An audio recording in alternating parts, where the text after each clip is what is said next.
카니발 투명 코팅 시공 후 모습 보겠습니다. 여기는 엔진 부분이고요. 엔진, 미션 모두 코팅이 되었습니다. 여기 홀 속에는 투명 코팅제와 이노왁스용해서 안쪽 시공이 되었습니다. 용접 부분 페인트 조금씩 까져 있죠. 바깥쪽 한번 보겠습니다. 바깥쪽도 마찬가지 페인트가 조금씩 까져 있습니다. 나중에 시간이 지나버리면 그곳이 녹이를 수밖에 없고요. 여기는 앞바퀴 안쪽 부분인데요. 이런 부분 페인트를 칠하지 않았습니다. 절삭면 부분인데요. 그래서 시간이 지나버리면 부식이 날 수밖에 없죠.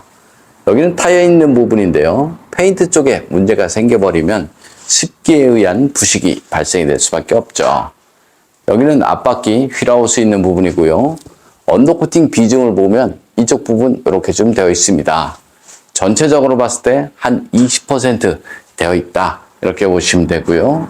사실 이런 곳은 염화칼슘이 흐르죠. 그럼 이런 곳은 부식이 좀 덜 나고요. 이런 부싱 있는 부분, 물이 머물 수 있는 곳, 볼트나 너트, 부싱 이런 부분이 녹이 잘 나니까요. 자동차 녹방지 하고 싶으면 넓은 곳에 두껍게 하지 마시고요. 좁은 틈새 꼼꼼하게 코팅하신 것이 좋습니다. 하이브리드 차량인데요. 하이브리드 차량 언더코팅을 할 때는 여기 배터리 있는 부분, 이런 부분에는 절연 코팅제를 이용해서 시공하시면 됩니다. 이런 부분에 언더코팅을 하게 되면 발열에 문제가 발생이 될 수밖에 없죠. 투명 코팅제 같은 경우는 이렇게 전기장치나 센서, 커넥터 모두 코팅을 해도 무상 수리받는데 지장이 없습니다. 녹이 잘 나는 곳은 딱 정해져 있죠. 이런 곳은 염화칼슘이 흐르죠. 이런 곳은 염화칼슘이 머무는 곳이고요. 그래서 자동차 녹방지는 녹이 잘 나는 곳에 해야지 자동차 녹방지다. 저는 이렇게 보고요. 녹이 덜 나는 곳에 아무리 두껍게 코팅을 해도 사실상 자동차 녹방지 아니다. 저는 이렇게 봅니다. 볼트, 너트 이런 곳이 쩔어붙어서 자동차 수리 자체 안 되는 경우 많이 있으니까요. 녹방지는 그런 곳에 하신 것이 좋습니다. 예전 같은 경우는 돌팀 방지를 해야 되기 때문에 넓은 면에 두껍게 코팅을 하면 자동차 녹방지 됐습니다. 그때는 눈이 오면 모래를 이용해서 제설 작업을 했죠. 그래서 무조건 돌팀 방지만 하면 자동차 녹방지 되었습니다.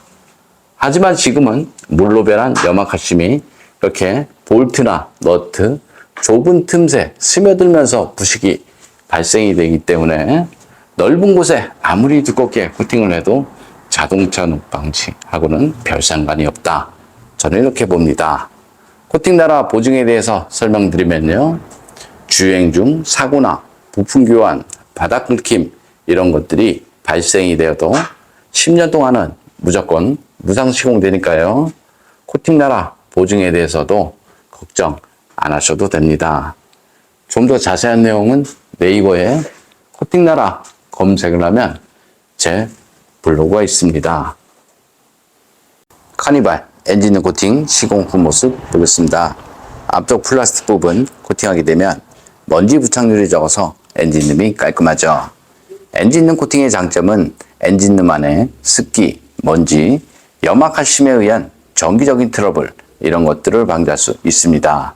코팅제가 건조가 되고 나면 커넥터, 센서 잘 빠지고요. 무상 수리 받는데 지장 없으니까 걱정 안 하셔도 됩니다. 염화칼슘 사용량이 많은 지역에서는 엔진룸 안쪽으로 염화칼슘 가루가 유입이 되는 경우 많이 있고요. 쉐보레 볼트 전기 차량을 보면 엔진룸 절연 코팅이 시공이 돼서 나오죠. 그래서 사는 지역이 염화칼슘 사용량이 많다라고 생각되면 언더 코팅을 할 때 엔진룸 절연 코팅 필요하다. 저는 이렇게 봅니다.